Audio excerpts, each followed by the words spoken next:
Okay guys, welcome back to Cheetah Vet Cases. Today we have a bit of a sad case for you. We start off with Yasir. Yasir was having unexplained seizures, and sadly he stopped responding to all the medical combinations. After a series of unprovoked seizures, he had to be put under anesthesia for his own safety. He was on constant monitoring. We spent 32 hours sitting next to him, have him hooked up on an oxygen machine. He was kept on a flowing drip throughout this period, but sadly he never regained consciousness. Our team spent the entire period by his side, even through the night, but unfortunately, he didn't make it.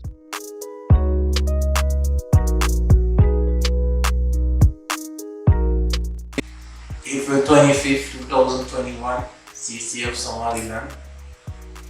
Seeing approximately 6-week-old hyena pup confiscated from some kids who had it in a bag. As you can see, he's in good physical condition, however his skin has a bit of dermatitis and signs of mange, including a flea infestation.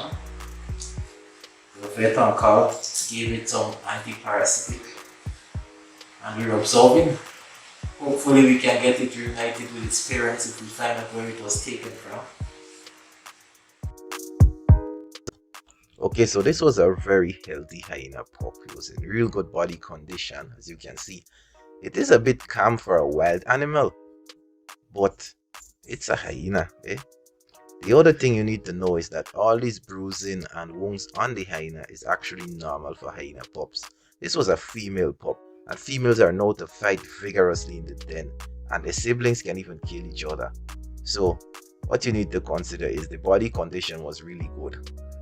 He was really healthy, the blood was good. It was a healthy pup altogether.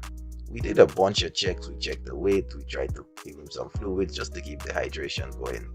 And it was stable, it was healthy. It was my first hyena pup dealing with physically, but I did the research and looked up all the things for hyenas.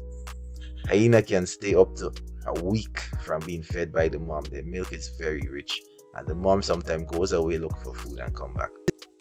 The fleas it was infested with turned out to be from an avian species, so it must have been in close proximity with birds. The pup was taken from a pair of kids who said they got it wandering outside of the den. Unfortunately, the mother was not seen at the moment. However, hyenas are known to leave the den for long periods of time to find food because of their extra rich milk. Just look at how cute this pup was, eh? But remember, it's a wild animal. The vets were not all on the same page, and this case took a different turn to what we expected. But here was what the plan was. Yes, so the plan, we stabilized the pup. As you can see, he's well resting. He has lacerations to the ears, on the head and on the shoulder, but that's typical for hyena pups at this age because there are a lot of sibling rivalry. The plan would be to return it to the location which it came from and release it. Hopefully find its way back to the den. Thank you guys for watching Cheetah Vet Cases. Hopefully you liked it. Look out for the next series.